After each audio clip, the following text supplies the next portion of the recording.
नमस्कार. आज मी तुम्हाला आगरी मसाला करून दाखवत आहे. त्यासाठी लागणारे साहित्य 100 ग्राम तिखट मिरची, लाल मिरची 50 ग्राम. ही मी उन्हात 2 दिवस तापून त्याचे देठ काढून घेतलेली आहेत आणि मी ती आता त्याच्यामध्ये मसाले मिक्स करणार. धने घेतलेत 3 चमचे, दगडी फूल 1.5 चमचा, हिरवे वेलची 4 ते 5, मसाला वेलची 4, दालचिनी 4 ते 5 तुकडे, लवंग 10 ते 11, काळी मिरी 1.5 चमचा, चक्री फूल 2 घेतलेले आहेत, लाल फूल 3 घेतलेले आहेत, तेजपत्ता 4 ते 5 पानं आणि त्रिफळा 6 ते 7 घेतलेले आहेत. त्याच्यासाठी 1-2 चमचे राई घेतलेले आहे.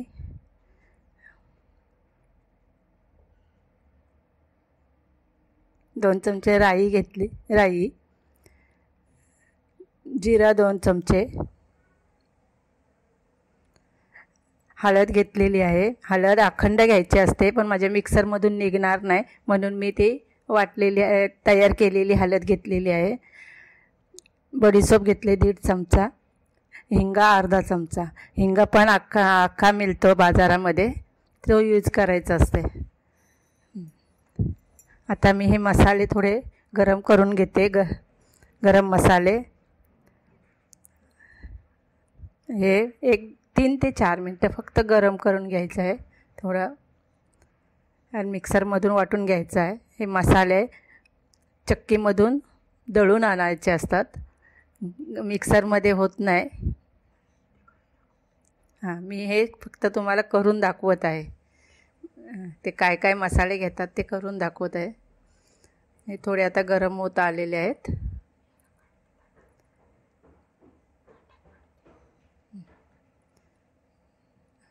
गरम झालेले आहेत ते.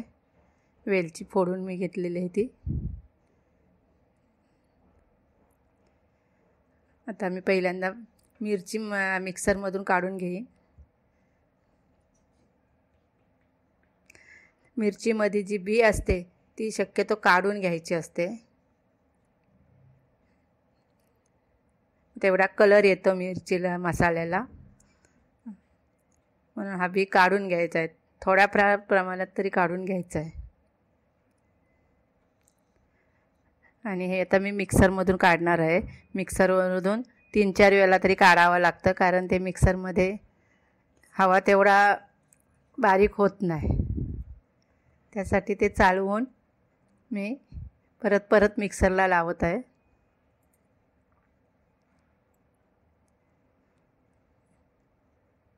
आता मी मिक्सरला ते गरम मसाले पण लावून घेते. ते पण बारीक केलेलं आहे. ते पण मी चालवून घेते जरा.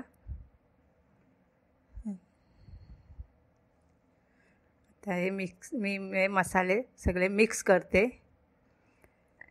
त्याच्यात हळदी पावडर पण मला मिक्स करावं लागेल कारण हळद माझ्या मिक्सरमधून वाटून होणार नाही.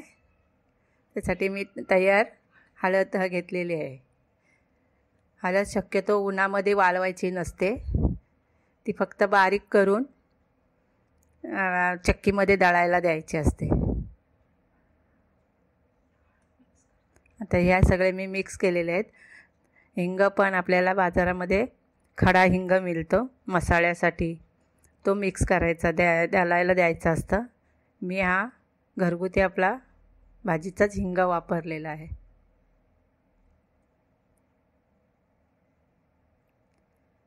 कलर येण्यासाठी जास्त तो कलरची मिरची घ्यायची, तर परत तेवढाच कलर येतो. कोणाला जर तिखट नको पाहिजे असेल तर कलरची मिरची जास्त वापरायची. आता ही राई मी कुटून घेते बारीक करून. राई चक्कीमध्ये दळायला द्यायची नाही कारण ती तेलकट असतं, मग ती सगळी चक्कीला लागून जातं. म्हणून शक्यतो घरात कुटायची आणि मग मिक्स करायची.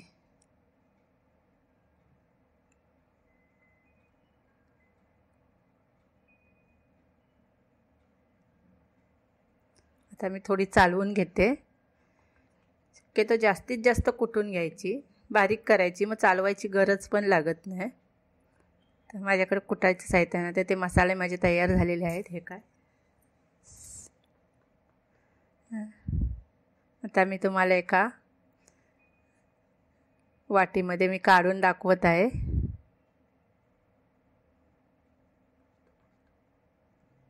मसाला तयार झालेला आहे.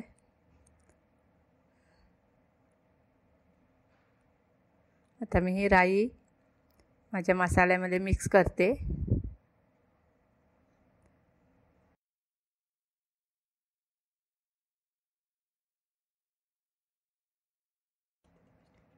हा मसाला तुम्ही वर्षभर वापरू शकता, त्याला काहीही होत नाही.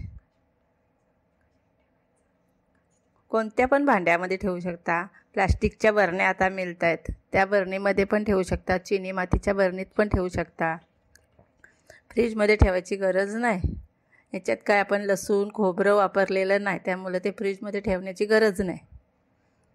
ही माझी व्हिडिओ आवडली असेल तर व्हिडिओ लाईक करा. थँक्यू. नमस्कार. आज मी तुम्हाला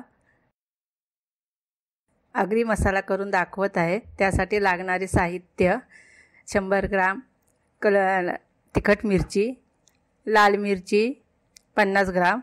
ही मी उन्हात 2 दिवस तापून त्याचे देठ काढून घेतलेली आहेत आणि मी